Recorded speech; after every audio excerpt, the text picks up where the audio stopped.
In an empty warehouse in a small town in Colorado, Trevor dances with his girlfriend Na, while his friend Kyle kisses his date for the day. Suddenly, Kyle spits up blood, but his girl keeps kissing it. Trevor and Na feel grossed out and move to another room where something moves in the dark. Meanwhile, the town wakes up to find soldiers sent by the state to enforce a 24-hour lockdown. Roads are closed, trapping everyone. A traffic jam builds, and people argue with the soldiers, as no one knows why this is happening. A couple, desperate to take their sick son to the hospital, is persuaded by Corporal Sarah to try the town's hospital instead. Later, Sarah asks Captain RHS if this is true, but he tells her to stick to her orders. A soldier watches DJ Paul at the radio station to make sure he says the right things. Back at the warehouse, Trevor is scared by movement in the dark, but it's just Na. As they get ready to leave, Kyle's nose starts bleeding. He wants to leave with his girl, but she's scared of his sickness and leaves him behind. Kyle takes Trevor's car and drives off. While walking through the forest, his date hears a roar and runs, but trips and falls into a stream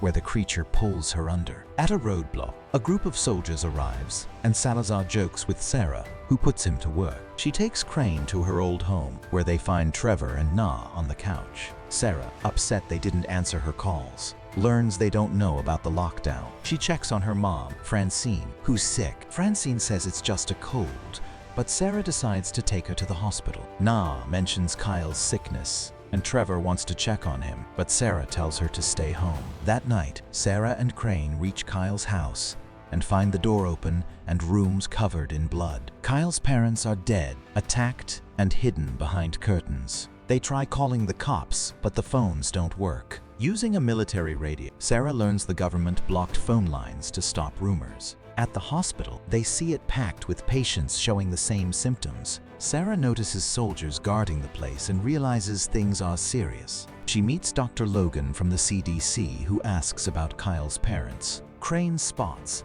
patients freezing and tells Sarah, just as Nina's dad shows the same symptom, he turns into a zombie and attacks his wife. At the power plant, a worker is attacked by zombies, causing a power surge and setting the zombies on fire. The town's lights go out and the roads become chaotic. Zombies drive cars, causing crashes. At Kyle's house, police find Kyle's zombie body and are attacked. At the radio station, Paul and his soldier hear the chaos as zombies drag people away. At the hospital, backup power comes on just as the frozen patients turn into zombies. Chaos breaks out as zombies attack. Trevor and Nina escape but are chased by zombies. They block the back door with a trash can, but have to climb a fence to get away. As the chaos grows, RHS locks himself in a hallway and Sarah finds him. She can't find her mom, so they keep searching. Later, they run into more zombies and make firebombs to create a distraction. Meanwhile, Trevor and Na,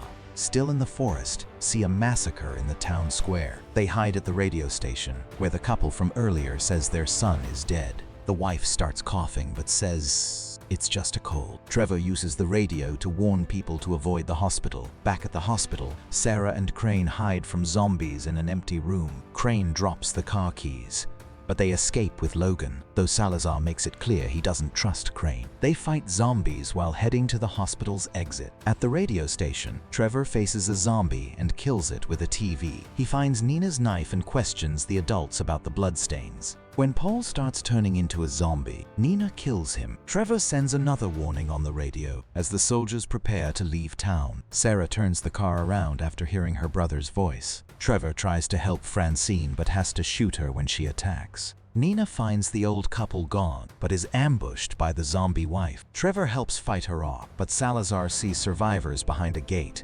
only for zombies to attack them. The group escapes in a car, but faces more zombies at a roadblock. After killing soldier zombies, they decide to head to the warehouse. On the way, they spot Kyle in the woods and crash the car. After killing Kyle, they move on foot, constantly threatened by Salazar. Crane breaks down, drawing zombies to them. They hide in a bunker and find a secret lab. Sarah and Salazar confront Logan, who admits he worked on Wildfire, a project studying biochemical weapons. They find a video of a scientist confessing the virus mutated and went out of control. The group is interrupted by a zombie doctor, who they chase through vents, They reach missile silos but are attacked by zombies. Salazar is killed, but Sarah escapes. Sarah and Trevor make flamethrowers to clear out the zombies. They ignite the tanks, burning the creatures alive. Later, they escape in Logan's car, hearing on the radio that the outbreak is under control, but one zombie remains loose.